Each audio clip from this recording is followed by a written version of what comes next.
Badan Pengawas Pemilu Kota Palembang menemukan indikasi pelanggaran pada pemungutan suara yang berlangsung di beberapa tempat pemungutan suara pada 27 November lalu.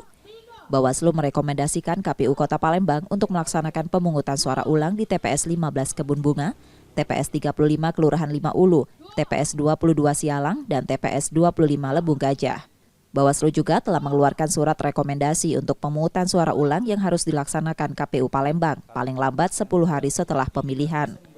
Kalau aturannya 10 hari sejak pencoblosan. Artinya itu maksimal. Kalau hitungan maksimal kemungkinan Sabtu depan.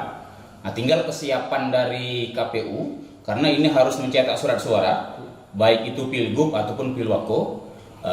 Kalau seandainya KPU siapnya minggu depan Senin atau Selasa, dilaksanakan Senin atau Selasa. Tinggal kita lihat kesiapan dari KPU Kota Palembang untuk dilaksanakan PSU. Tapi secara aturan maksimal 10 hari pasca pencoblosan. Pelanggaran yang ditemukan antara lain pemilih yang mencoblos mewakili keluarga dan pemilih yang tidak mencoblos sesuai dengan KTP tempat tinggal. Pelanggaran ini cukup memenuhi syarat untuk dilakukan pemungutan suara ulang. Nur Muhammad, Kompas TV, Palembang, Sumatera Selatan.